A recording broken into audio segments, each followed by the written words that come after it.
भूस के ढेरी में राई का दाना, रंग बिरंगा बैल सयाना। तेरे को क्या लगता था कि नहीं लौटेंगे? गलत।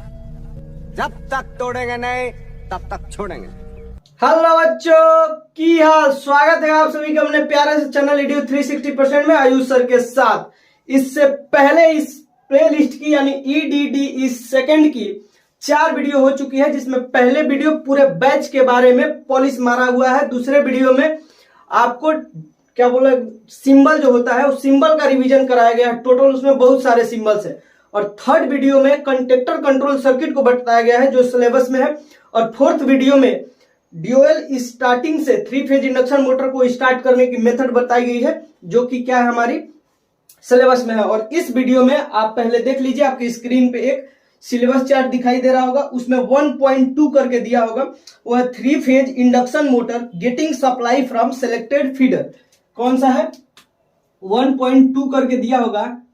2, ध्यान से देखिए उसको, sorry 3 phase induction motor, 3 phase induction motor getting supply from selected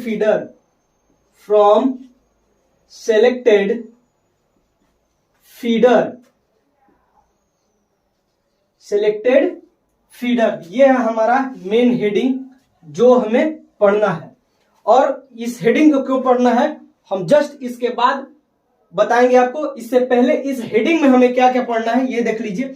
circuit का डिजाइन पढ़ना है। पहले हमें क्या पढ़ना है? सर्किट का डिजाइन पढ़ना है। दूसरा जो हमें इसी में पढ़ना है वो पावर वायरिंग डायग्राम पढ़ना है, पावर वायरिंग डायग्राम। और थर्ड नंबर पढ़ना है स्कीमेटिक या सिस्टमेटिक डायग्राम पढ़ना है उसका, ठीक है।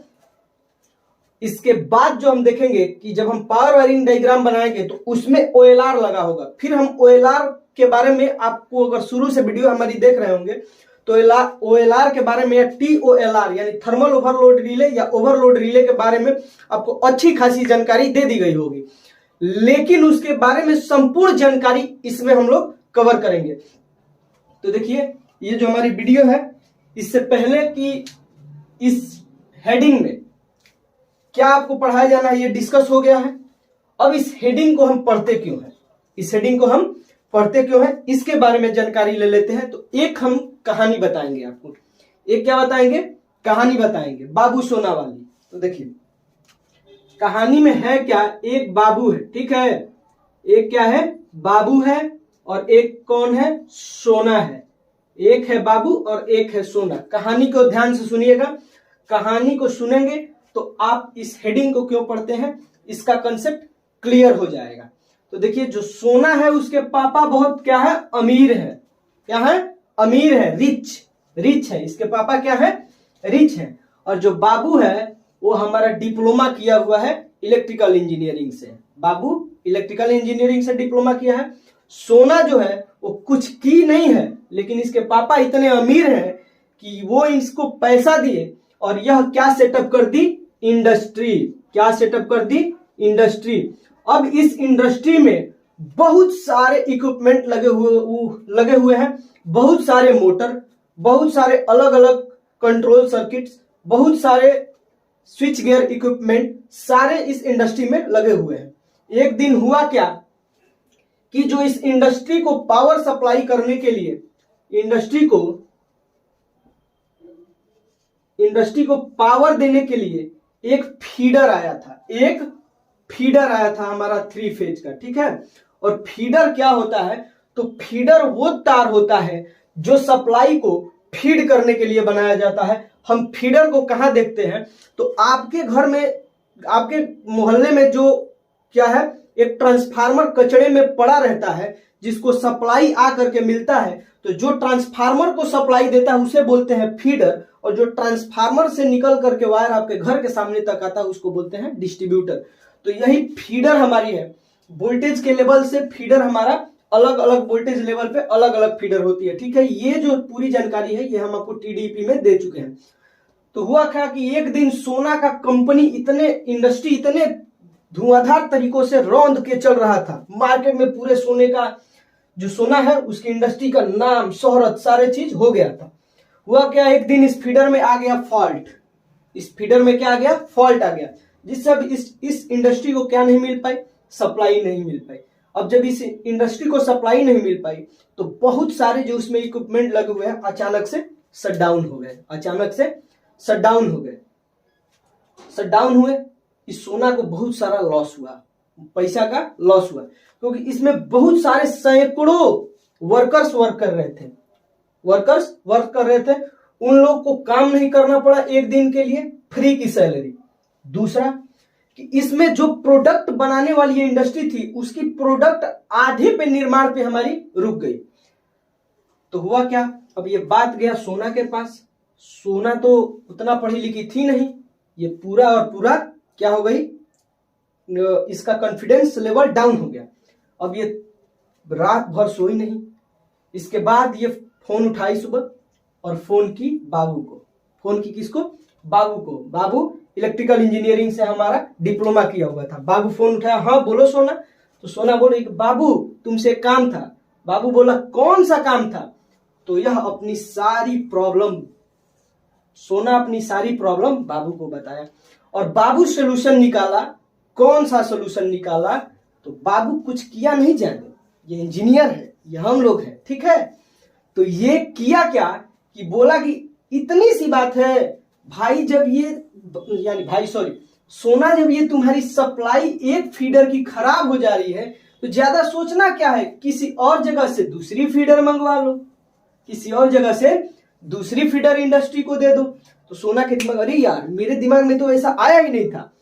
तब ये बोला कैसे आता, कैसे आता, हम लोग 6 सेमेस्टर लाल पीला हरा से दूर रह के टेबल और कुर्सी पे बिताए हुए हैं और तुम इस पार्क उस पार्क में बिताई हुई हो, तो तुम्हें ये आइडिया कैसे आता। तो इस कहानी का सार यही था।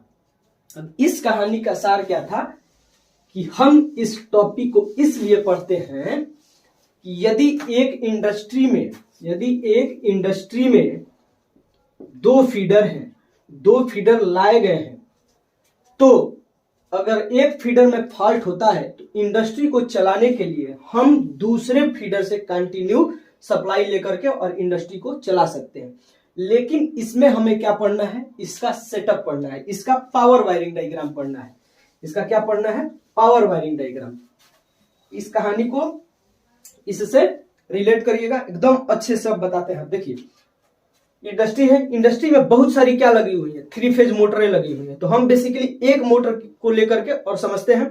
यह जो होता है कि 3 phase induction motor getting supply from selected feeder, इसमें 2 यदि हमारी फीडर है RYB, R1 Y1 B1, ये फीडर 1 है हमारा, क्या है, फीडर 1 है। और ये है R2 Y2 B2, ये हमारा फीडर 2 है। ये हमारा फीडर कौन सा है, 2 है। तो देखिए क्या हुआ कि इसमें जो है कि ये हमारी सप्लाई आ रही है, हम इससे सप्लाई लेकर के और किसको पहले दे रहे हैं, मेन स्विच को। किसको देंगे, मेन स्विच को। अब देखिए मेन स्विच, पहले मेन स्विच के जगह पे ना, अब भी मेन स्विच के जगह पे चेंजर लगाया जा रहा है, चेंजर लगाया जा रहा है, जिसपे एक हैंडल होता है, ऊपर नीचे, बीच में और नीचे, ऐसे 3 जगह उसको शिफ्ट होता है। उसका फिगर हम आपके स्क्रीन पे डलवा दे रहे हैं, देख लीजिए। फिगर देख लिए हैं। अब देखिए तो इसके जगह पे अब मेन स्विच हमारा MCB आ रहा है, ये ऑटोमेटिक क्या हो जा रहा है, ऑपरेट हो जा रहा है। इसके जगह पे हम मेन स्विच के लिए क्या लगा दिए हैं, MCB, या इसको मेन स्विच भी कह सकते हैं, हम इसको मेन स्विच ही कहेंगे। ये सप्लाई दे दिया मेन स्विच। ठीक इसी प्रकार अरेंजमेंट किसमें होगा, इसमें, ठीक इसी प्रकार अरेंजमेंट इसमें होगा।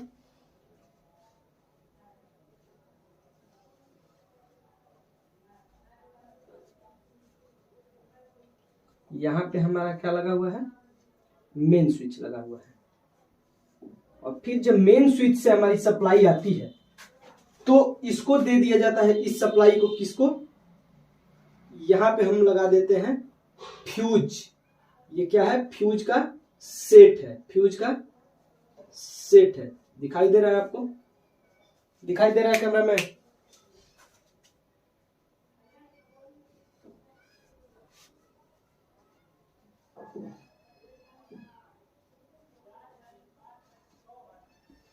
हम क्या लगा दिए? फ्यूज का सेट लगा दिए हैं। अब जैसे ही फ्यूज का सेट होता है, इसके जस्ट नीचे जो लगा होता है वो लगा होता है हमारा कंटेक्टर। क्या लगा होता है? कंटेक्टर। ये हमारा है कंटेक्टर।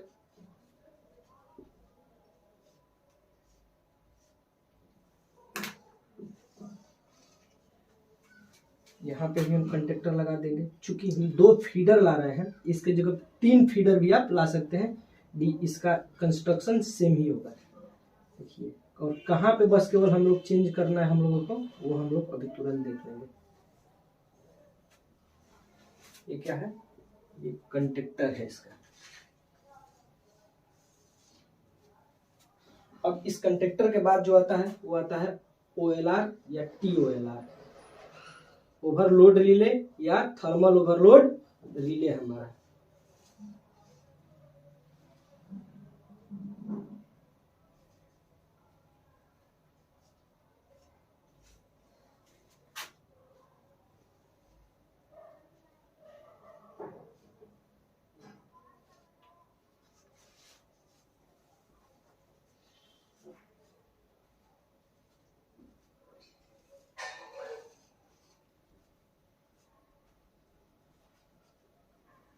ये हमारा क्या, हमारा OLR जुड़ा है। और फिर यहीं से हमारी सप्लाई जो होती है वो जाकर के कहाँ जुड़ जाती है?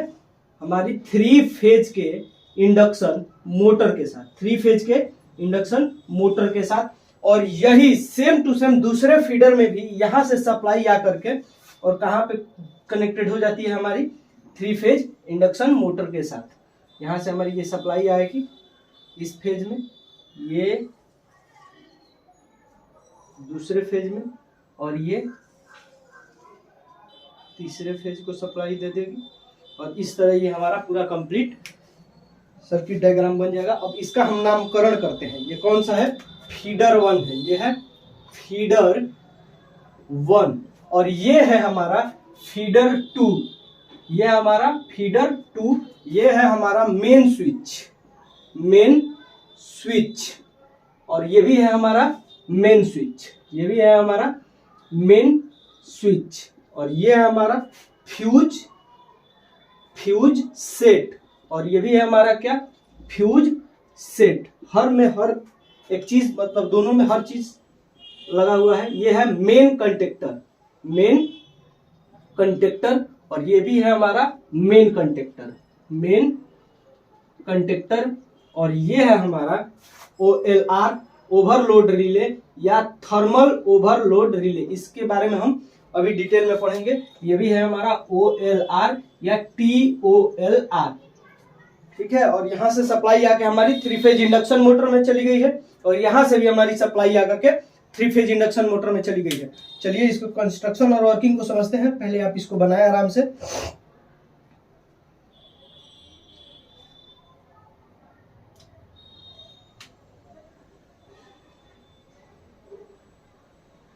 देखिए, और ये जो पूरा का पूरा क्या है?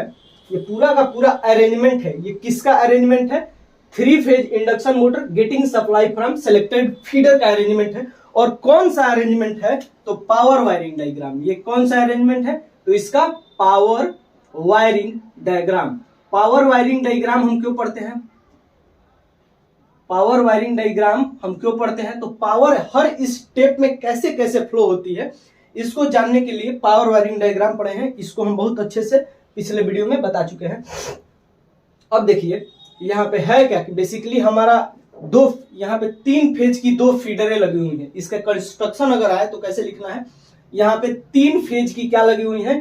3 फेज की 2 फीडरें लगी हुई है, जिसमें हमारे मेन सप्लाई और फ्यूज सेट लगा हुआ है, और ठीक उसके नीचे मेन कंटेक्टर लगा हुआ है, और अंत में हमारा OLR या TOLR लगा हुआ है। इसके बाद जो हमारी सप्लाई है वो 3 फेज इंडक्शन मोटर को चली जाती है।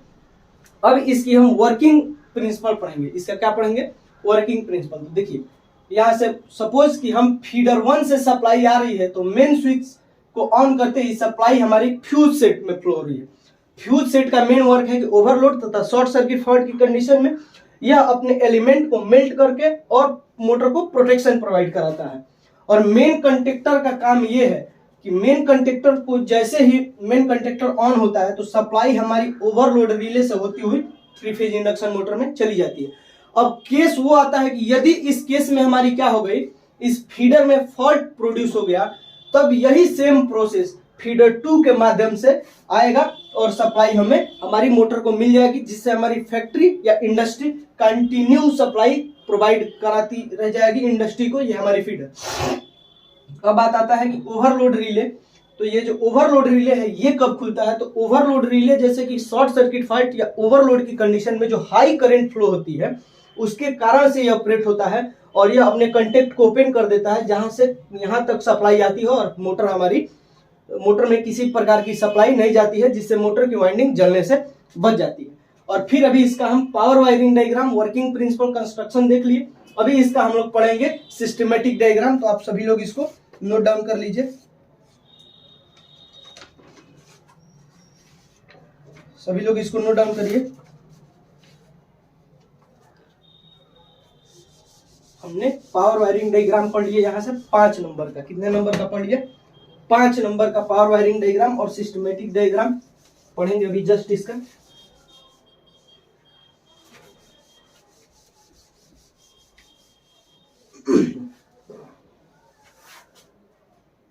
अब देखिए यहां पे आपको एक बात बतानी थी कि यदि इस फीडर को ऐसे ऑटोमेटिक कनेक्ट करना है, यदि हम यह चाहते हैं कि हमारी फीडर जो है यहां पे एक हमारी उस पीछे वाली फिगर में यहां पे एक लगा हुआ था कंडक्टर, ठीक है, और एक कंडक्टर हमारा यहां पे लगा हुआ था ऐसे ही।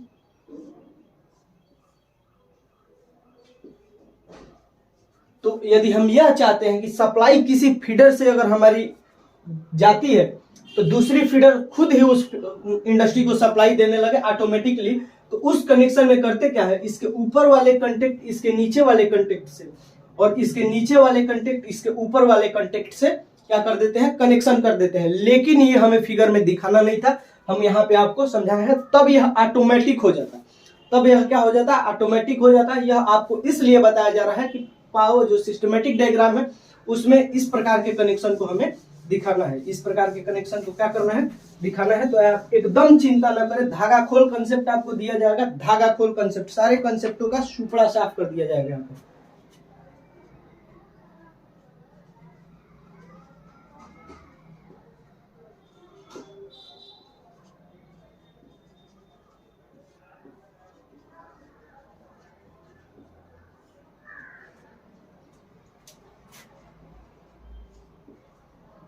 ये है हमारा, अब जो पढ़ेंगे वो स्कीमेटिक डायग्राम पढ़ेंगे इसी का।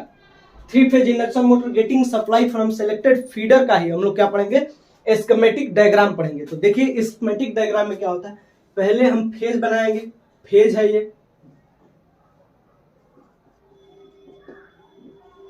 50 हर्ट्ज का। इसके बाद जस्ट इसके नीचे हम लगाएंगे क्या, फ्यूज सेट, जस्ट इसके नीचे फ्यूज सेट। इसमें सिस्टमेटिक डायग्राम हम क्यों पढ़ते हैं कि उस सारे प्रोसेस में कौन कौन से इक्विपमेंट लगे हुए हैं उसको शॉर्ट में सिंबल से रिप्रेजेंट करते हैं देखने के लिए। अब देखिए यहां पे हमारी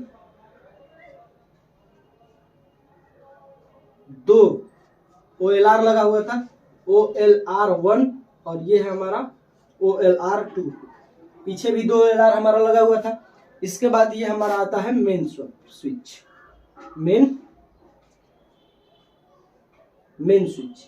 स्विच के बाद यहां से हमारी सर्किट 2 भागों में डिवाइड हो जाती है, एक पहले फीडर के लिए और एक दूसरे फीडर के लिए। देखिए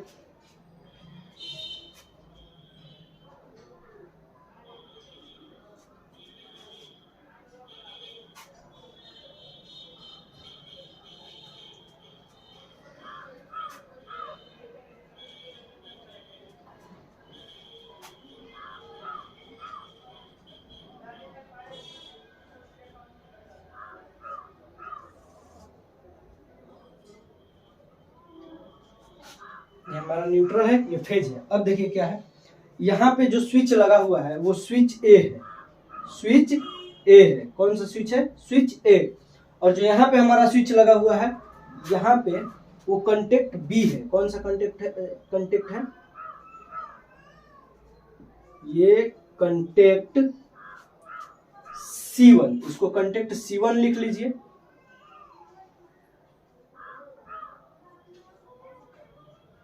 और इसको कंटेक्ट B2 लिख लीजिए। इसको कौन सा कंटेक्ट लिख लीजिए? B2।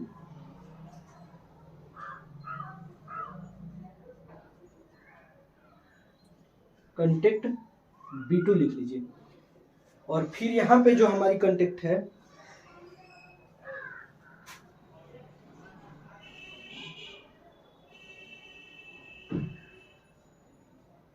ये हमारा कंटेक्ट B, ये हमारा कंटेक्ट B। और ये जो हमारा कंटेक्ट है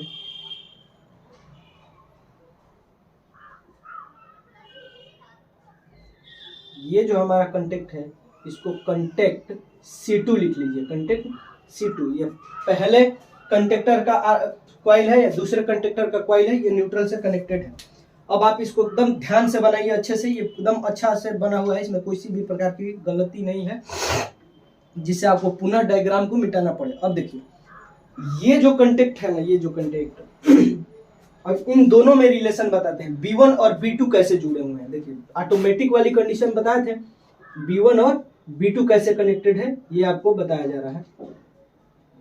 ये हमारा B1, ये हमारा B1,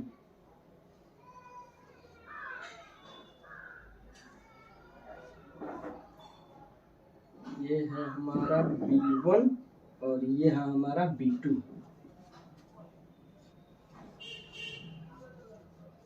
ये हमारा, अभी इसका हम वर्किंग बता देंगे कैसे हो रहा है, पहले आप इसको ध्यान से बनाइए।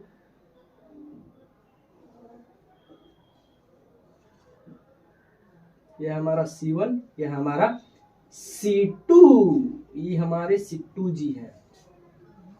ये हमारा C1, ये हमारा C2। तो देखिए क्या होता है कि यहां से सप्लाई हमारी बहुत अच्छी तरह से आ रही है। मेन स्विच को ऑन किए, सप्लाई अब नीचे जाएगी। नीचे जाएगी तो उस केस में कंटेक्ट हमारे क्या होंगे, ये देखिए जो B1 और B2 है ना, तो एक क्लोज है, B1 क्या है? ओपन है, तो B2 क्या है? हमारी क्लोज है। जब यह स्टड को हम ऐसे प्रेस करेंगे, स्टड को खींचेंगे, तो दोनों में से कोई एक ही कंटेक्ट क्या होंगे? एक साथ ओपन या क्लोज होंगे। तो देखिए हमें सप्लाई अगर इधर भेजनी है तो हमने प्रेस किया तो B1 कंटेक्ट में आ गया, B2 ओपन में आ गया, तो यहां से कंटेक्ट छूट गया और यहां से कंटेक्ट हमारी क्या हो गई? ज्वाइन हो गई, जिसके कारण से हमारी करंट इससे फ्लो होते हुए मोटर को मिल जाएगी। अब देखिए दूसरे केस में यह होता है कि C1 यहाँ पे कैसे है? कंटेक्ट में है, C2 यहाँ पे कैसे है? ओपन है। तो हम दूसरे केस में बता रहे हैं कि जब हम कंटेक्ट को प्रेस करेंगे तो C1 और C2 एक ही साथ कनेक्टेड है, यहां से हमें देखने को मिल रहा है। तो जैसे ही हम प्रेस्ड करते हैं तो इसके क्लोज कंटेक्ट ओपन कंटेक्ट में और इसके ओपन कंटेक्ट क्लोज कंटेक्ट में चेंज हो जाते हैं और हमारी सप्लाई इधर न जाते हुए इस तरह जाकर के और मोटर में मिल जाती है इस फीडर के थ्रू।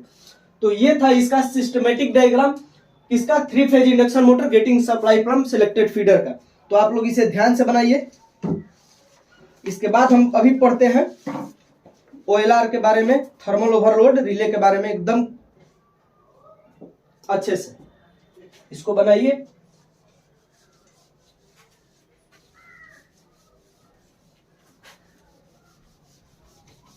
अगर इन केस यदि कभी फिगर में थर्मल ओवरलोड रिले आ जाता है तो हम उसको कैसे लिखेंगे कि हमें अच्छा नंबर मिल सके। देखिए हमें लिखने से मतलब नहीं है, ओवरलोड थर्मल ओवरलोड रिले या ओवरलोड रिले के बारे में हम सब कुछ ना कुछ जानते हैं, लेकिन एकदम से सिस्टमेटिक तरीके से हम लोग कुछ भी नहीं जानते हैं। तो ये जो होता है हमारा थर्मल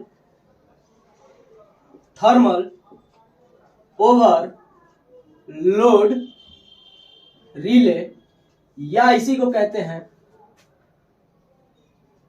ओवरलोड रिले और इन दोनों को शॉर्ट में क्या कहते हैं, TOLR या OLR, ओवरलोड रिले या थर्मल ओवरलोड रिले। ये इसका फुल फॉर्म था। अब देखिए ये ओवरलोड रिले आखिर में कंस्ट्रक्शन में कैसे होता है, इसके कंटेक्ट कैसे ओपन क्लोज होते हैं। ये देखिए ये है हमारा बाई मेटेलिक स्ट्रिप।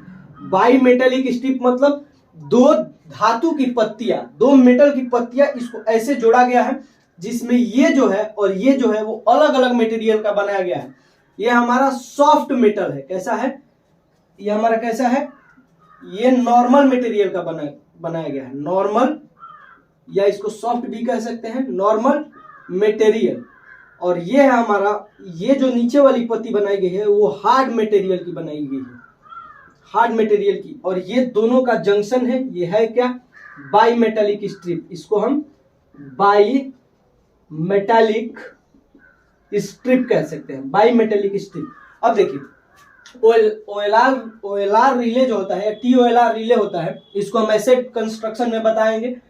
यह जो होता है बाई मेटालिक स्ट्रिप होता है जिसके ऊपर नॉर्मल मटेरियल होता है तथा नीचे हार्ड मटेरियल का बना होता है। ऊपर की पत्ती नॉर्मल मटेरियल की और नीचे की पत्ती हार्ड मटेरियल की बनी होती है, जिसके एक सिरे पे, एक एंड पे क्या करते हैं हम, जिसके एक एंड पे वाइंडिंग करते हैं, एक एंड पे वाइंडिंग करते हैं तथा दूसरे एंड पे, एक एंड पे क्या करते हैं, वाइंडिंग करते हैं तथा दूसरे एंड पे बहुत सारे, दूसरे एंड पे आयरन का स्टड कनेक्टेड होता है जो बहुत सारे कंटेक्ट से जुड़ा होता है। आयरन का स्टड कनेक्टेड होता है जो बहुत सारे कंटेक्ट से जुड़ा होता है। ठीक है,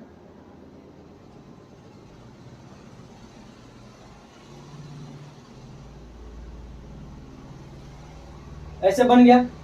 अब देखिए इस क्वाइल को, ये जो क्वाइल आई है इसमें दो सप्लाई हमें चाहिए, एक इधर से जाने के लिए, एक इधर से करंट जा रही है, इधर से रिटर्न कर रही है, तो इसको हम बोल सकते हैं हीटिंग क्वाइल। क्या बोल सकते हैं, हीटिंग क्वाइल। अभी आपको बताया जाएगा सारे चीज का मतलब। हीटिंग क्वाइल हो गया। और ये जो कंटेक्ट है ये नॉर्मली ओपन होता है, ये नॉर्मली ओपन होता है, और ये जो दो कंटेक्ट है वो नॉर्मली क्लोज होते हैं। ये नॉर्मल अवस्था में कैसे होते हैं, बंद हुए होते हैं। हम आपको ऐसे बंद करके नहीं दिखाए हैं क्योंकि फिनोमिना हमें इसका समझाना है। तो ये ऊपर वाला नॉर्मली ओपन होता है, सामान्य अवस्था में ऐसे का ऐसे खुला रहेगा, लेकिन ये ऐसे खुला नहीं रहता है, ये नॉर्मली क्लोज रहता है। ठीक है, अब देखिए इसकी कंस्ट्रक्शन अगर हमें लिखना हो तो ऐसे फिगर, पहले फर्स्ट नंबर पाने का तरीका एग्जैक्ट इसका ऐसे ही ऐसे फिगर बनाएंगे। फिगर बनाने के बाद हेडिंग देंगे कंस्ट्रक्शन। फिगर बनाने के बाद हेडिंग क्या देंगे, कंस्ट्रक्शन। और इसमें क्या क्या हम लोगों को दिखाई दे रहा है वो हम लोग लिखेंगे कैसे, कि यह जो थर्मल ओवरलोड रिले या ओवरलोड रिले होता है यह बाई मेटेलिक स्ट्रिप से बना होता है जिसमें दो मेटल की पत्तियां लगी होती हैं, जिसमें ऊपर की पत्तियां या ऊपर की क्या बोला जाता है, सीट नॉर्मल मटेरियल का बना होता है, जबकि नीचे का सीट हार्ड मटेरियल का बना होता है। इसके एक एंड पर क्वाइल लिपटी होती है जिसको हम हीटिंग क्वाइल कहते हैं, तथा दूसरे एंड पे आयरन का बना हुआ स्टड लगा होता है जिसमें बहुत सारे कंटेक्ट कनेक्टेड होते हैं। एक कंटेक्ट उसमें NO होता है और दूसरा कंटेक्ट उसमें NC होता है।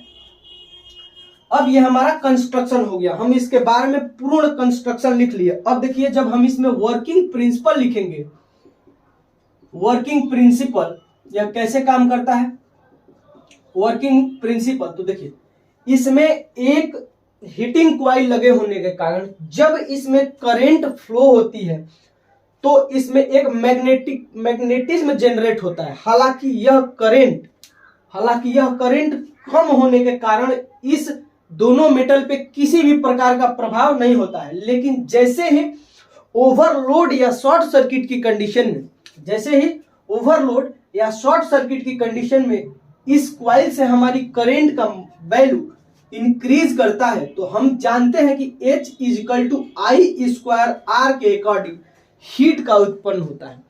H = I² के अकॉर्डिंग हीट का इंक्रीजमेंट होता है करंट बढ़ने के साथ साथ। तो जैसे इसमें हीट बढ़ता है तो हम यह जानते हैं कि धातु में यह गुण होता है, मेटल में यह प्रॉपर्टीज होती है कि यदि उसको हीट दिया जाएगा तो वो फैलेगा। उसको हीट दिया जाएगा तो वो फैलेगा, जिसको कहते हैं linear coefficient of thermal expansion. Linear coefficient of या thermal coefficient of linear expansion ऐसे करके होता है, जिसके कारण जो हार्ड मटेरियल होता है वह कम एक्सपेंड करता है और जो हमारी सॉफ्ट मटेरियल होती है वो ज्यादा एक्सपेंड करती है, जिस कारण से इसका जो कंस्ट्रक्शन होता है वो कुछ ऐसे हो जाता है।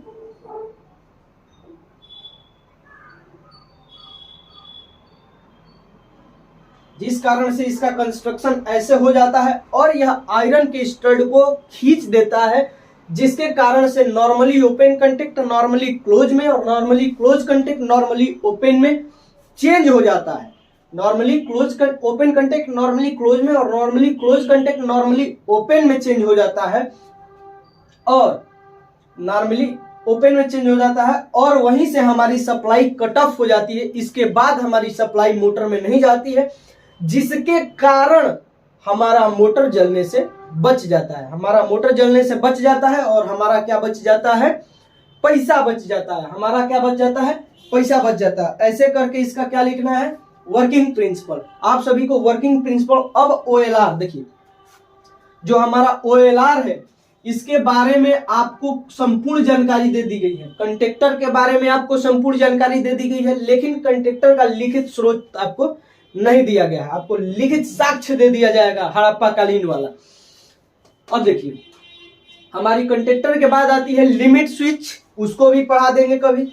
इसके बाद फ्लोट स्विच, उसको भी बता देंगे कभी भी वीडियो में पीछे ऐड करके। तो ऐसे ये मत समझिए कि ये सिलेबस में नहीं है, ये कभी कभी पूछ देता है सिलेबस में। तो हम ये नहीं कहेंगे कि इन फ्यूचर की ये सिलेबस आउट ऑफ सिलेबस से पेपर आता है, या आप कभी आपने जो हमारे साथी है चैनल पे ज्वाइन है उनसे पूछ सकते हैं। पेपर यहाँ से जो बताया जाता है वही एग्जाम में आता है। 5th सेमेस्टर का IMED जो था उसका 70% क्वेश्चन हमारी लड़ी हुई थी, बाकी जो था वो 100 का 100% क्वेश्चन लड़ा हुआ था। आप EDU 360% चैनल को ज्वाइन कीजिए, उसमें एक लिंक है जिसमें डिस्कशन लिंक है, उसको आप ज्वाइन करिए। उसमें आप अपने साथियों से पूछ सकते हैं कि पेपर लड़ा है कि नहीं लड़ा है। आज के लिए बस इतना ही, ये टॉपिक हमारा हुआ खत्म। मिलते हैं अगले वीडियो में। जय हिंद, टेक केयर, बाय बाय।